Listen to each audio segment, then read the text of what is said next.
예레미야 선지자가 그 마지막 망하는 과정에 대한 이야기를 하고 있어요. 그게 어디냐면 예루살렘을 무대로 이야기를 합니다.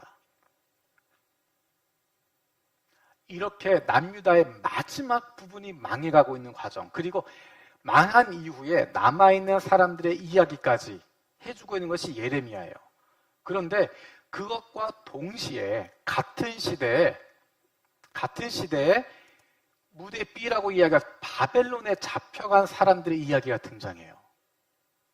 지금 무대 A, 무대 B라고 적어놨는데 이게 같은 시대인 거예요.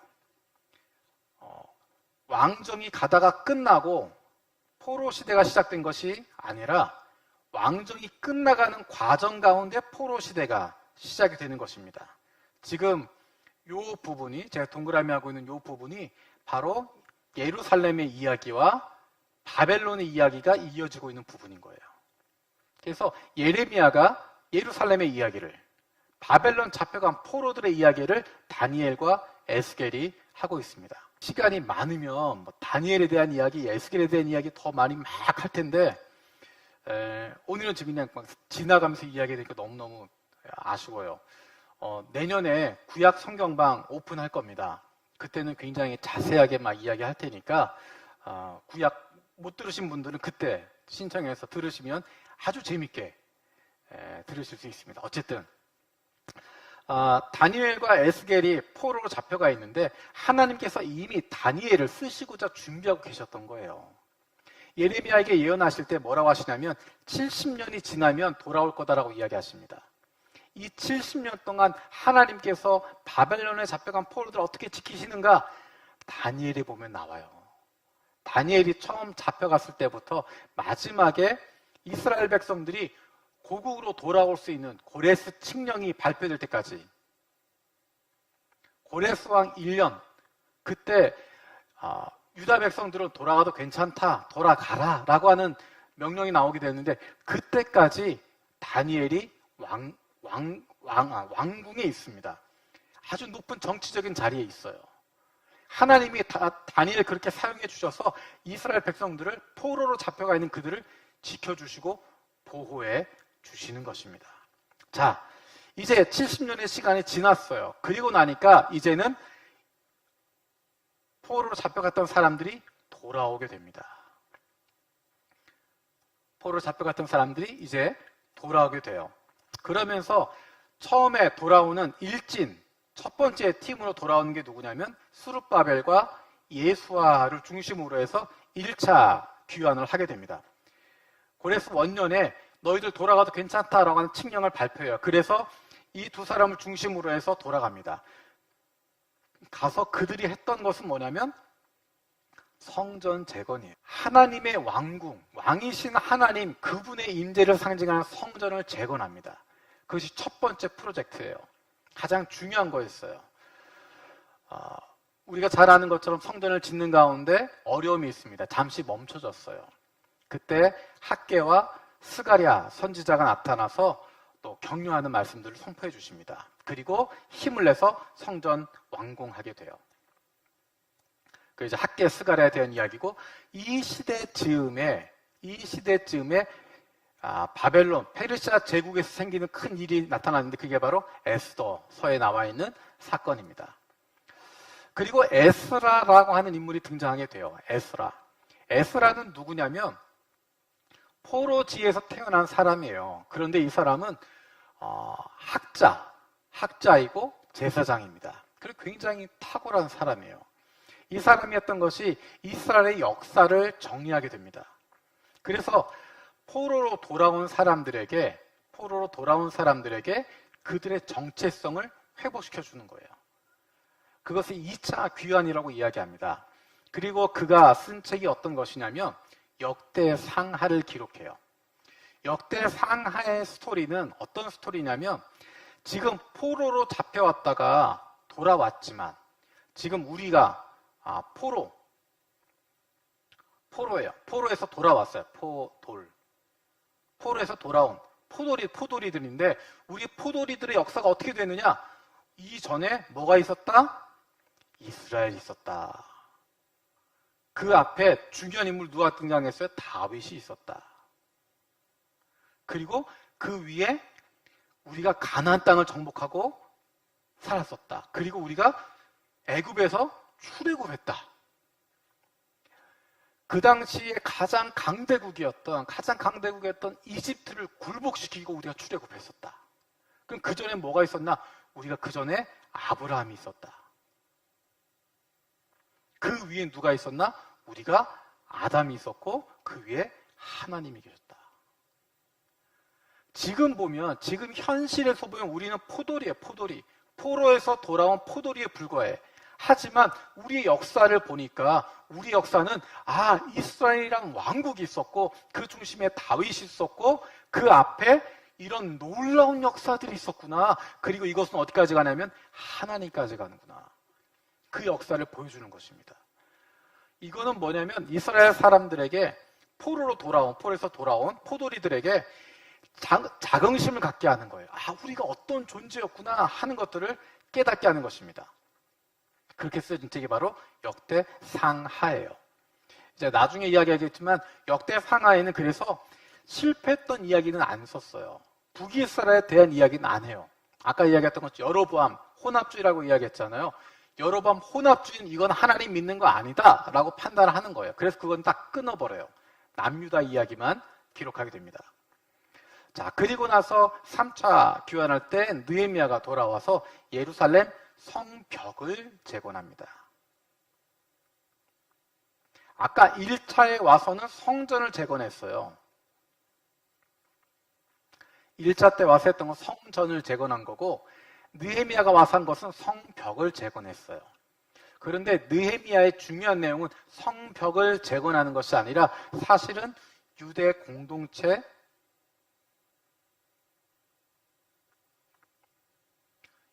공동체의 재건입니다. 성벽을 짓는 거는 50 며칠 만에 끝났어요. 금방 끝나요.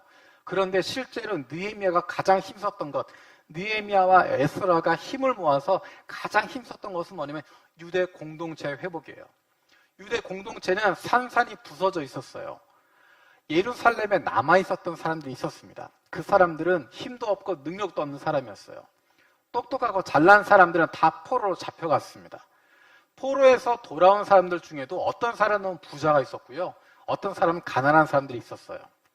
포로에서 돌아와서 똑같이 포도리로 살아가고 있지만 어떤 사람은 귀족이에요. 어떤 사람은 가난해요. 가난하다가 노예로 팔려갈 정도로 가난했어요. 그리고 그 사람들이 모두가 다 하나님을 섬기는 사람들이냐? 그렇지 않은 거예요. 가나안 종교에 물이 들어있어서 그곳에 있는 사마리아 사람들과 또 그곳에 원래 살던 종교인들과 같이 연합하고 있는, 결탁하고 있는 사람들이 있어요. 그래서 같이 유대 공동체라고 이야기하지만 마음이 하나가 되어 있지 않습니다. 영적으로 하나가 아니에요. 그들을 하나로 만들기 위해서 에스라와 느헤미야가 계속해서 사회 개혁을 하게 됩니다. 자, 그리고 마지막으로 등장하는 선지자가 누구냐면 말라기입니다. 말라기는 자, 포로에서 돌아온 사람들 에스라와 느헤미야를 중심으로 사회개혁 운동을 계속 하고 있는데 이 사람들의 처음 생각은 우리가 예루살렘 성전을 재건하기만 하면 그리고 예배를 회복하기만 하면 하나님 나라가 임할 거다 생각했어요. 근데 그 일이 일어나지 않습니다. 시간이 걸리는 거예요. 사람들이 변하기 시작합니다. 그리고 형식주의만 남았어요. 껍데기만 남습니다. 성전은 있지만 성전 안에 하나님의 임재에 대해서는 별로 사람들 관심을 갖지 않아요. 제사는 드리지만 그냥 눈으로 보여주는 거예요. 제사장들은, 레위인들은 그냥 종교인이 됐고요. 사람들은 레위인들을 먹여 살릴 생각을 하지 않습니다. 그냥 자기 먹고 사는 것만 하는 거예요. 그런 사람들에게 여호와의 그날이 임한다라고 선포하는 그 사람이 바로 말라기입니다. 하나님의 그날, 크고 두려운 날, 그날이 올 건데 다른 이야기로 하면 메시아가 오게 될 건데 그것에 대한 증거가 뭐냐? 그 앞에 엘리야가 오게 될 거다라는 것입니다. 엘리야를 먼저 보내시고 그 뒤에 메시아가 온다라는 것입니다. 그리고 이렇게 구약이 끝나요. 여기까지가 우리가 그동안 읽었던 9개월 반 동안 읽었던 구약 전체를 쭉 정리한 겁니다. 금방 정리가 되죠? 아주 쉽죠? 이렇게 구약이 끝났어요. 그리고 지난주 이야기했던 것처럼 400년의 시간이 지나게 됩니다.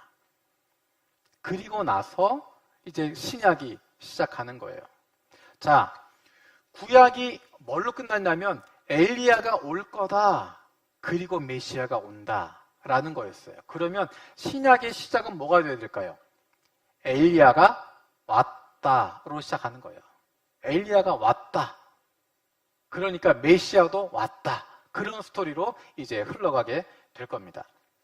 자, 우리가 지난 시간에 그 신구약 중가사 400년을 이야기를 했어요. 400년을 이야기하면서 마지막 부분에 이야기했던 게 뭐냐면 사람들이 흩어졌다라고 이야기했습니다. 사람들이 유다 백성들이 이스라엘 백성들이 전 세계에 흩어져서 살게 되었습니다. 그 사람들이 어떻게 살고 있었나, 어디에 살고 있었나 하는 부분 잠깐 좀 봤으면 좋겠어요. 우리가 조금 전에 봤던 지도하고는 조금 다르죠?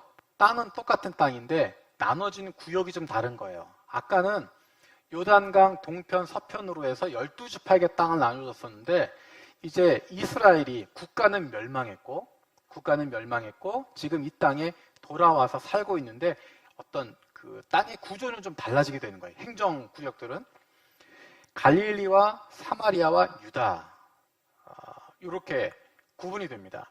팔레스타인 땅은 그냥 크게 세 부분 나누는 거예요. 유대는 아까 있었던 유대 지파가 있었던 땅 그대로예요.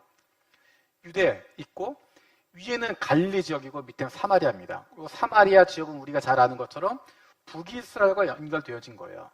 그래서 사마리아 지역은 타종교 지역인 거예요. 타종교가 같이 묻어져 있습니다. 그러니까 혼합주의적인 부분도 있고 여기 굉장히 좀 복잡한 거예요. 그래서 혈연적으로도 유대민족과 다르고 종교적으로도 유대민족과 달라요. 이제 그런 부분이 있는 부분이어서 유대 사람들은 사마리아를 굉장히 멀리 했습니다. 그리고 북쪽에 갈릴리가 있는데 유대 사람들이 주로 산 데가 어디냐면 유대 지역, 갈릴리 지역. 근데 거기만 사는 것이 아니라 그 주변에도 좀 흩어져 있어요. 이제 베니게, 데가볼리, 이둠에 되어 있는데 여기는 유대인들만 사는 것이 아니라 다른 민족들도 같이 섞여 사는 거예요. 그래서 예수님이 움직이시는 지역들, 우리가 사복음서 끝나긴 했지만 예수님이 움직인 지역들을 보게 되면 이 지역들인 거예요.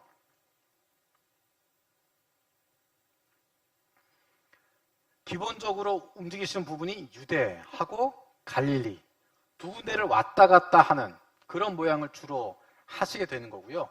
갈릴리로 가시면 보통 움직이시는 것이 베니게, 데가볼리 이런 식으로 움직이게 됩니다. 그리고 내려오시게 되면 이제 이두메 유대 중심으로 움직이게 되고 요단 동편까지 보는 이런 식으로 움직이게 되는. 왜냐하면 이 근처에 유대인들이 흩어져 있기 때문에 그랬어요. 팔레스타인 땅에만 있는 것이 아니라 이 주변에 흩어져 있었다. 그리고 이 사람들 말고도 신약 성경에 보면 유대인들이 팔레스타인 땅에만 머물지 않았어요. 이게 굉장히 중요합니다. 1번 보면 어쨌거나 팔레스타인 땅에 살고 있는 사람들 아까 봤던 것처럼 팔레스타인 땅에 어쨌든 사람 살고 있었어요. 그리고 그 언저리에 있는 사람도 있었어요. 조금 전에 보여드렸죠. 베니게 그 옆에 있는 지역들 이두메라든지 베레아라든지 그런 옆에 지역들, 데가볼리 지역들 그 사람들은 다 이 근처에 사는 사람들인 거예요. 녹색으로 지금 되는 거 보이시죠? 자, 팔레스타인에 살거나 그 언저리에 살거나 이 사람들은 어쨌든 그래도 팔레스타인에 가까운 사람들이에요. 그런데 이 사람들 말고도 세계를 떠돌아다니고 있는 디아스포라들이 있습니다. 이스라엘이 멸망할 때부터 흩어진 거예요. 그리고 팔레스타인으로 돌아오지 않은 사람들, 돌아오지 못한 사람들, 그리고 전 세계로 흩어진 사람들. 왜냐하면 전 세계가 제국이었기 때문에 한 제국 안에 있었기 때문에 그냥 사람들이 이동하게 되는 거예요. 자유롭게 이동하게 되고 그리스 제국에서 로마 제국에서 자유롭게 이동하기 때문에 흩어져 살게 됩니다. 이 사람들이 어디 살고 있나? 이렇게 아라비아 쪽에 살고 있었던 사람들, 그리고 또 갈라디아 사는 사람들, 에베소에도 있고 지금 까만색으로 계속 표시되고 있는 이 부분들, 이게 전 세계에 흩어져 있는데 이 무대가 다 어디냐면 복음이 선포됐던 곳이에요. 나중에 사도들이 가서 복음을 전하는 곳들입니다. 미리 그곳에 유대인들이 가 있었어요. 유대인이 가 있었고 회당들이 있었습니다. 그래서 사도 바울이 복음을 전할 때 했던 기본적인 패턴은 뭐냐면 회당을 찾아갔어요. 회당을 찾아가서 거기를 베이스로 사람들을 만나고 복음을 전하게 됩니다. 회당이 없으면 어떻게 했냐면 강가에 갔어요. 빌립보 같은 경우는 그 회당이 없었는데 강가로 갑니다. 그럼 거기에는 유대인들이 모이는 거예요. 유대인들이 모여서 같이 삶을 나누기도 하고 또 같이 기도하기도 하고 하는 모임들이 있습니다. 그러니까 강가를 찾아갔어요. 그래서 이렇게 흩어져 있는 유대인들이 있었기 때문에, 디아스포라 유대인들이 있었기 때문에 복음이 전 세계로 흩어질 수 있는, 퍼질 수 있는 시작들이 될 수 있었습니다. 그게 지난 시간에 이야기했던 400년 동안의 중간사, 그 기간을 통해서 이런 토대가 마련이 됐던 거예요. 자, 신약 목록을 한번 좀 정리해 볼게요. 자, 신약 성경은 첫 번째는 복음서가 있습니다. 우리가 잘 아는 것처럼 마태, 마가, 누가, 요한복음이에요. 이건 예수님의 이야기, 예수님의 행적을 이야기하고 있습니다. 다른 말로 이야기하면 역사라고 말할 수 있어요. 근데 우리가 좀 조심해야 될 부분은 뭐냐면 그냥 마태복음, 마가복음, 누가복음, 요한복음 뭐 다 똑같은 내용인데 뭘 이렇게 반복해서 했지? 그렇게 볼 것이 아니라 마태라고 하는 사람이 어떤 사람인지, 마태의 마음속에 뭐가 있었을까? 마가가 보고 있는 시각은 어떤 시각인가? 누가는 왜 이렇게 쓸 수밖에 없었나? 요한이 발견한 예수님은 어떤 분인가? 그 부분에 우리가 중점을 두고 볼 필요가 있습니다.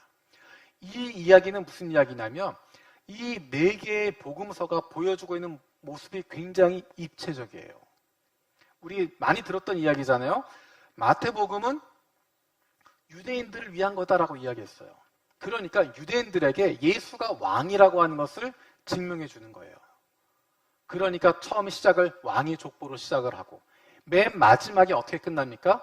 하늘과 땅의 모든 권세를 가지신 왕으로 끝나는 거예요. 예수님은 그냥 이스라엘의 왕이 아니라 하늘과 땅의 왕이시다라고 하는 것을 끝나게 됩니다. 그리고 유대인들에게 보여주기 때문에 굉장히 구약의 이야기들이 많아요. 그것이 마태 자신의 고백입니다. 마가는 우리가 알고 있는 것처럼 마가는 베드로와 함께 시간을 많이 보내게 돼요. 로마에 가서 베드로를 돕습니다. 그러면서 베드로로부터 제자들의 이야기를 직접 들었던 사람인 것 같아요. 그러다 보니까 제자들의 내부적인 이야기들이 많아요. 제자들에 대한 표현에서 굉장히 강한 표현이 많고 솔직한 표현들이 많습니다. 그리고 굉장히 빨라요. 이야기의 진행이 굉장히 빨리빨리 진행이 됩니다. 누가복음은 이방인이 쓴 거예요. 이방인. 마태, 마가, 요한은 모두 다 유대인입니다. 이 세 사람은 유대인인데 누가는 이방인이에요. 다른 표현으로 이야기하면 우리하고 눈높이가 비슷해요. 사전 지식, 어떤 문화에 대한 부분, 역사에 대한 부분, 그런 지식이 우리랑 비슷한 눈높이에요. 그러니까 유대인이 아닌 사람들에게 설명할 수 있는 책으로 쓴 게 누가복음이에요. 그래서 누가복음에는 주저리 설명이 많아요. 아팠다, 그게 아니라 고열로 아팠다. 또 누구 끝나지 않고 누구네 집에 사는 누구, 그런 식으로 나오고 뭔가 설명이 쭉 붙습니다. 정황 설명이나 그런 앞뒤 설명이 많이 붙는 게 누가복음이에요. 그러니까 양이 제일 많아요.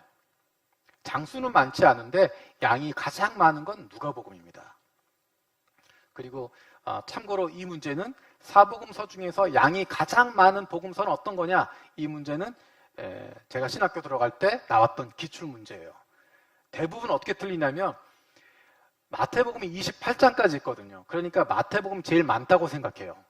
그런데 마태복음 28장이지만 분량으로 따지면 누가복음이 더 많습니다. 그러니까 양으로 따지면 훨씬 더 많은 게 누가복음이에요. 요한복음은 예수님에 대한 정말 사랑의 고백이 담겨져 있어요. 정말 예수님이 하나님의 아들이라고 하는 것, 그리스도라고 하는 그것에 대한 고백, 그리고 예수님에 대한 간절한 마음이 담겨져 있는 것이 요한복음입니다. 우리가 이렇게 이 복음서를 쓴 사람들이 어떤 사람인가 그 마음을 알면 더 가깝게 다가올 수 있습니다. 사실은 이 강의를 신약을 하기 전에, 신약을 읽기 전에 하고 싶었는데 그럴 기회가 안 됐어요.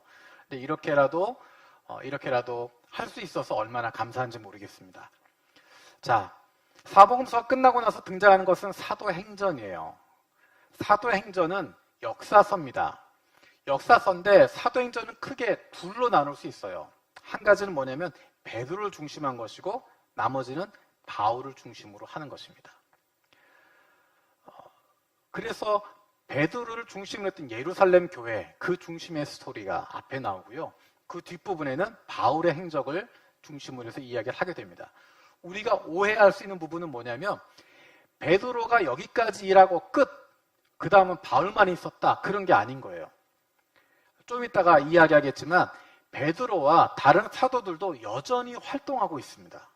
바울도 여전히 활동하고 있는 거고요. 양쪽에서 같이 활동하고 있는데 사도행전은 뒷부분에서는 바울에게만 집중하고 있다라고 하는 것입니다. 역사에 대한 이야기예요. 우리가 지금 신약 읽고 있는 것이 역사를 다루고 있었던 복음서와 사도행전이 끝나고 그 다음 내용이에요. 바울 서신을 읽고 있습니다. 우리가 지금 로마서를 읽고 있죠. 바울의 편지 13권이 있습니다. 그 편지를 읽고 있는 거예요. 바울이 쓴 편지를 읽으면서 그 상황을 이해할 때 가장 좋은 것은 무엇이냐면 역사랑 같이 볼 수 있는 것이 제일 좋습니다. 이걸 같이 볼 수 있으면 이해가 제일 빨리 돼요. 사도행전이 역사이기 때문에 역사 속에서 발생했던 편지들, 그 상황들을 볼 수 있으면 제일 좋습니다. 우리가 구약을 보면서 쉽게 읽을 수 있었던 건 뭐냐면 역사 속에서 진행되기 때문에 그랬어요. 신약에서도 마찬가지로 바울의 서신서들을 읽을 때 거기 등장하는 교회들을 생각하면서 읽으면 훨씬 더 와닿습니다. 우리가 지금 로마서 읽고 있는데 로마 교회는 바울이 세운 교회일까요? 가본 교회일까요? 어떤 교회일까요? 가본 적도 없고 세운 적도 없는 교회예요. 다른 교회들은 바울이 세웠거나 방문했거나 그런 연결점들이 있는데 로마서는 안 그래요. 로마서는 로마에 있는 교회에 편지를 보내는 건데 바울이 세운 교회도 아니고 바울이 가본 교회도 아니에요. 바울의 꿈은 뭐냐면 로마 교회에 방문하고 싶다라는 거였습니다. 그래서 그것을 먼저 보내는 거예요. 먼저 계획은 뭐였냐면 바울은 이제 고린도에서 로마서를 쓰면서 내가 이제 예루살렘에 갔다가 로마에 갈 거다. 당신들을 만날 거다. 당신들을 만나서 같이 교제하고 그 다음에 내가 스페인으로 선교를 갈 거다. 왜냐하면 내가 그리스어로 아는 헬라 문화권에선 다 했다는 거예요. 로마를 중심으로 해서 그 지역, 아시아권까지 다 선교를 다 마쳤다. 이제 내가 라틴권으로 옮겨가는 거예요. 그러기 위해서 스페인으로 가려고 하는데 너희들과 로마 교회와 교제하고 또 같이 후원을 받고 해서 내가 갔으면 좋겠다. 그 목적으로 해서 쓴 게 로마서예요. 그러다 보니까 로마서에 있는 내용들은 바울이 자기가 가지고 있는 복음의 내용들을 가장 잘 정리해서 처음부터 끝까지를 가장 잘 정리해서 놓은 것이 로마서입니다. 다른 편지들은, 다른 교회로 가는 편지들은 그 교회의 상황에 맞춘 거예요. 예를 들어서 고린도서 그러면 고린도 교회의 문제 때문에 쓴 거예요. 갈라디아에 있는 교회들이 골치 아프게 하는 것 때문에 쓴 거예요. 그러니까 전반적인 모든 것을 설명하기보다는 그 문제에 대한 설명 중심인 거예요. 그리고 내가 그 전에 가서 얘기했던 거 알지? 그거를 바탕으로 얘기들이 진행이 돼요. 그런데 그에 비해서 로마서는 처음부터 설명을 하는 거예요. 복음이란 뭐다? 복음이 어떤 의미가 있다. 우리가 어떻게 구원받는 거다. 구원받은 사람은 어떻게 살아야 되는 거다. 삶은 이런 거다. 아주 구체적인 이야기들을 기록합니다. 왜냐하면 로마에는 이미 베드로도 있었고 로마에는 이미 바울에 대한 소문이 들어가 있어요. 바울에 대해서 아는 사람들이 많이 있습니다. 우리가 로마서 이제 16장 여러분들 읽으시면 깜짝 놀라실 거예요. 조금 전에 이야기할 때 로마 교회를 방문한 적도 없다고 이야기했고 로마 교회 개척한 것도 아니다 그랬는데 로마서 15장에 보면 굉장히 많은 사람들이 등장해요. 로마 교회, 지금 현재 로마 교회에 있는 사람들 중에 바울이 알고 있는 사람이 굉장히 많은 거예요. 그냥 이름만 아는 정도가 아니라 굉장히 많이 교제했고 뭔가 연결점 있는 사람들이 로마 교회에 이미 많이 가 있습니다. 그거는 이제 대부분 바울과 우호적인 관계에 있는 사람들이겠지만 그 사람들 말고 바울을 반대하는 사람들도 많이 있었을 거예요. 그래서 바울은 그것을 둘 다 생각하면서 쓰고 있는 거예요. 로마에 있는 교회는 유대인들뿐만 아니라 이방인도 같이 있습니다.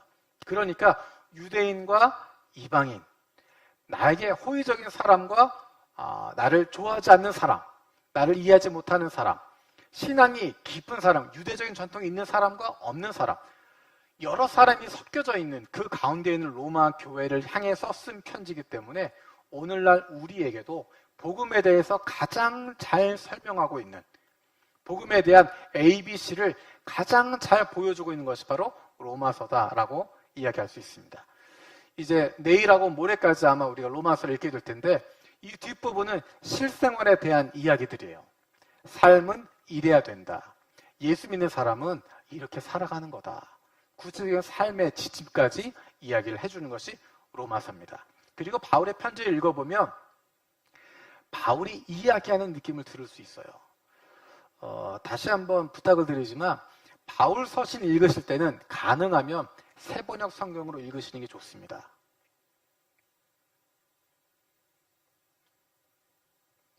왜냐하면 바울이 워낙에 머리가 좋은 사람이라 글을 쓰는 것도 좀 어렵게 썼어요. 물론 우리가 그리스어로 읽는 건 아니지만 한글로도 굉장히 어려워요. 그런데 사실은 어렵게 쓰지 않았어요. 바울이 어렵게 쓴 게 아니고요. 그게 번역이 어려운 거예요. 그래서 이것을 세 번역으로 읽으시면 굉장히 쉽게 읽혀집니다. 정말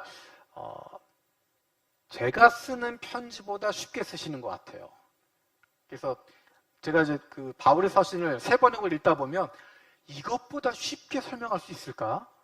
이것보다 쉽게 설교할 수 있을까? 그 생각이 들 정도로 정말 쉽고 이해하기 좋게 되어 있습니다. 개역개정으로 어려운 말로 읽으니까 모르는 거예요. 세 번역으로 읽으시면 쉽게 이해할 수 있습니다. 편지이기 때문에 금방 읽을 수 있고 어떤 의미구나 하는 것들을 알 수 있어요. 그리고 이거는 통으로 읽으셔야 돼요. 편지를 이렇게 끊어서 읽는 거 아니에요. 그냥 장별로 읽지 마시고 가능하면 편지 한 통을 전체를 읽는 거예요.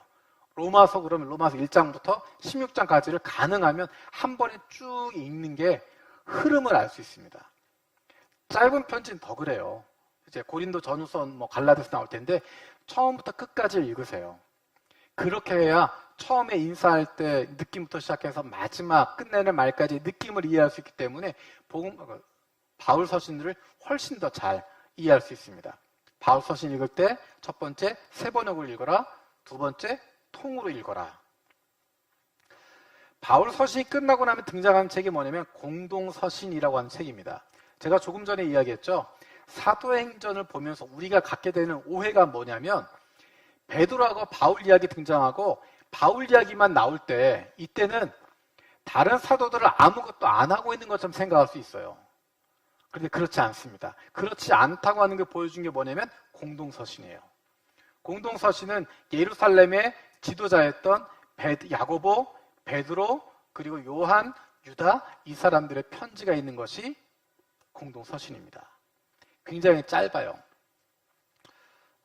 제가 그 매를 벌기는 하는데 나중에 이제 하나님 나라 올라가서 베드로 선생님한테 혼날 일이 되게 많은데 솔직하게 이야기해서 앞에 나온 바울 서신을 읽다가 베드로 선생님 편지 읽어보면 굉장히 마음이 편해져요. 굉장히 쉽고 굉장히 단순합니다. 다른 분들도 사실 마찬가지예요. 그렇게 좀 어렵지 않아요. 굉장히 쉽습니다. 그런데 이 내용들이 그들이 했던 설교의 내용인 거예요.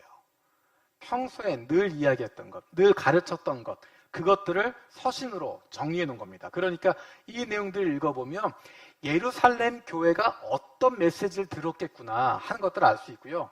예루살렘 교회뿐만 아니라 조금 전에 보여줬던 흩어져 있는 유대인들, 그들에게 선포되었던 야고보, 베드로 이런 사람들이 다니면서 선포했던 메시지가 어떤 거였겠구나라는 걸 볼 수 있습니다.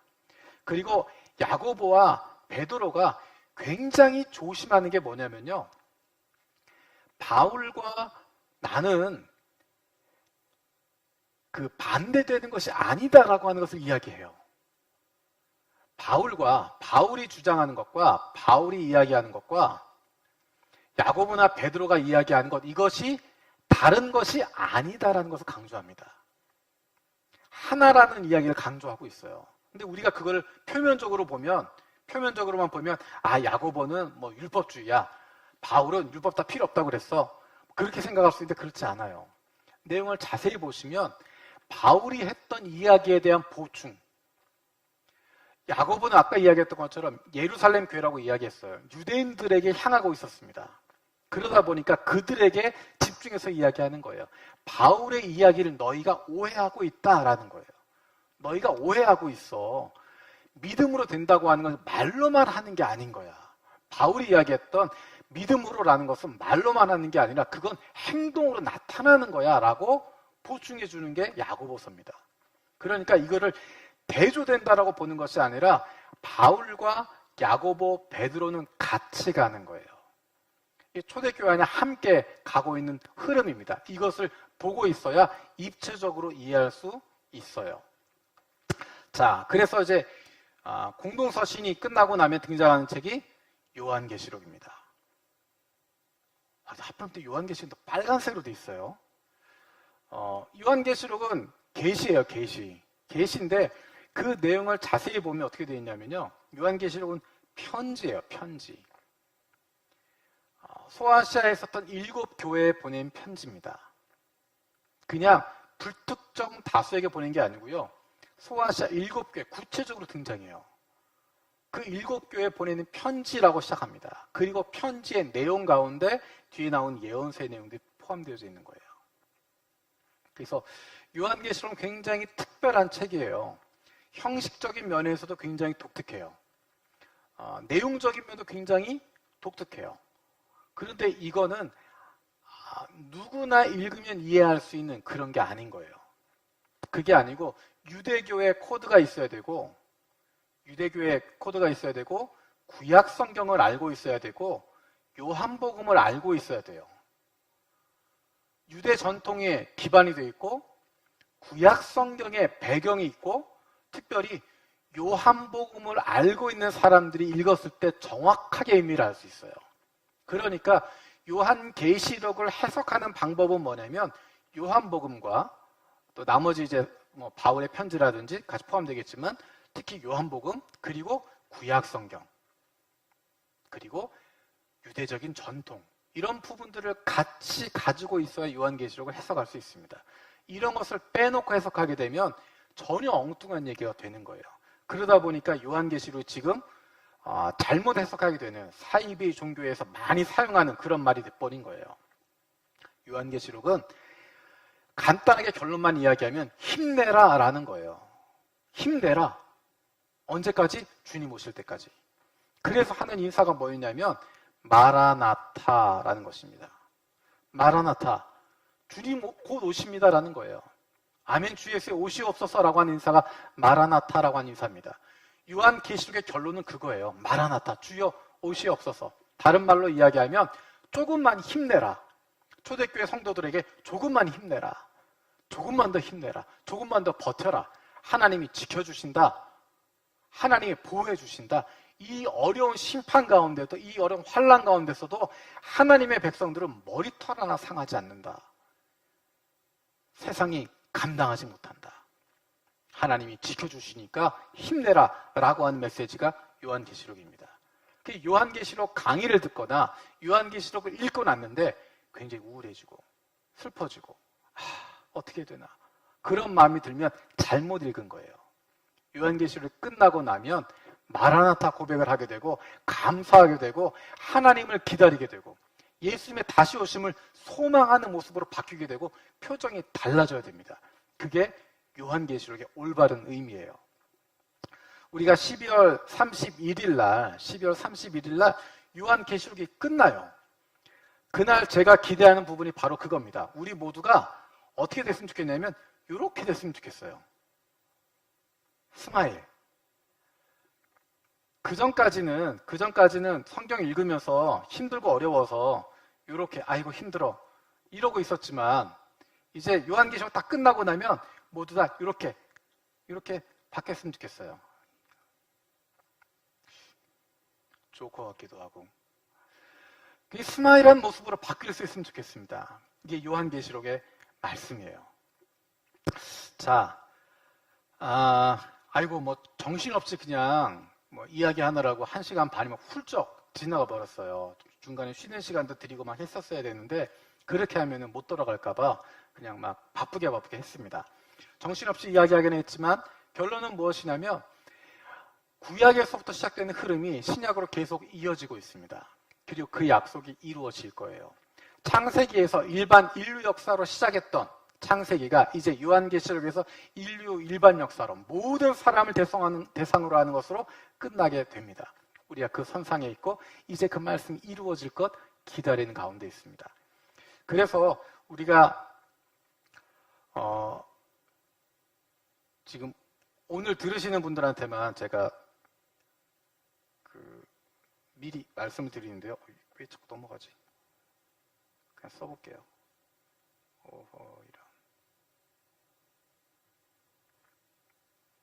마지막으로 이제 한 가지만 이야기하고 끝내려고 합니다.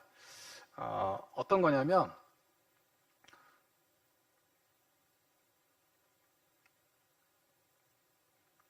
우리가 11월 29일 11월 29일 주일부터가 뭐냐면 대림절이라고 불러요. 아드벤토라고 부릅니다. 아드벤토, 일본말로 아드벤토라고 부르는데 예수님의 오심을 기다린다라는 의미의 대림절이라는 것입니다. 그래서 대림절 요 4주가 끝나고 나면 성탄주일이에요. 그래서 가깝게는 성탄절에 대한 기다림이지만 또 한 가지 의미는 뭐냐면 주님의 다시 오심을 기다리는 겁니다. 다시 오실 주님, 다시 오실 주님. 다시 오실 주님이라는 이야기 뭐냐면 세상의 종말을 이야기하는 거예요. 개인의 종말을 이야기하는 것이고 세상의 종말을 이야기하는 것입니다. 그거를 기다리는 기간이에요. 그 소망을 잃어버리지 않겠다라는 것입니다. 그래서 거기에 담겨져 있는 인사가 뭐냐면 마라나타예요. 아멘 주 예수의 오시옵소서라고 하는 인사가 의미가 담겨져 있는 인사가 마라나타라고 하는 인사입니다. 11월 29일 날 대림절부터 예배 시간에 그렇게 인사하려고 그래요. 우리 서로에게 마라나타라고 인사하려고 합니다. 그동안 뭐 샬롬 인사하기도 하고 평안하십니까 인사하기도 했는데 정말 주님 오심을 기다리는 마음으로 주님의 재림을 소망하는 마음으로 정말 예수님 곧 오신다는 걸 생각하면 우리의 삶의 모습이 달라질 수밖에 없어요. 이렇게 살지 않습니다. 이렇게 작은 것에 연연하면서 조그만 것에 상처받고 작은 것 때문에 아웅다웅하고 살지 않아요. 삶의 모습이 달라질 수밖에 없습니다. 우리는 하나님 나라를 기다리고 있는 예수님의 재림을 소망하고 있는 사람들이에요. 스스로 마라나타 고백하면서 그래 주님 다시 오실 거야. 그 종말을 기다리면서 지금 내가 살아가는 삶을 정리할 수 있는 그런 모습들이 됐으면 좋겠습니다. 우리 한번 같이 마라나타 인사하고 제가 기도하고 마치도록 하겠습니다. 우리 소망하는 마음을 담아서 같이 한번 인사하겠습니다. 마라나타! 손을 한번 들어볼까요? 손 들고 같이 한번 인사해볼까요? 마라나타! 네, 고맙습니다. 제가 잠깐 기도하고 마치겠습니다. 살아계신 아버지 하나님 감사드립니다. 하나님 이 시간 짧은 시간이지만 구약과 신약 전체 내용을 훑어봤습니다. 책으로만 다가오는 것이 아니라 글자로만 다가오는 것이 아니라 하나님의 마음이 우리에게 느껴지게 하여 주시옵소서. 하나님의 마음이 들려지게 하여 주시고 하나님의 그 마음이, 하나님의 그 눈물이 우리에게도 경험되게 하여 주시옵소서. 이제 신약을 읽어가고 있습니다. 로마서를 통해서 주시는 그 말씀들, 바울 서신을 통해서, 공동 서신을 통해서, 그리고 요한계시록을 통해서 우리에게 주실 하나님의 말씀을 기대합니다. 날마다 그 말씀을 통해서 우리가 변화되게 하여 주시고 마라나타, 다시 오실 주님에 대한 소망을 가지고 살아갈 수 있는 하나님의 사랑받는 자녀들 되게 하여 주시옵소서. 감사드리고 예수님의 이름으로 기도드립니다. 아멘. 한 가지만 다시 한번 광고드립니다. 다음 주부터 성경방 광고는 이제 신청하신 분들만 줌으로 온라인으로 하게 됩니다. 혹시 이 다음 과부터 2과부터 나머지 12과까지 공부하기 원하시는 분들은 김정수 목사님이나 또 신기풍 전도사님에게 이번 주일까지 꼭 신청해 주시면 되겠습니다. 여러분 수고하셨습니다. 고맙습니다.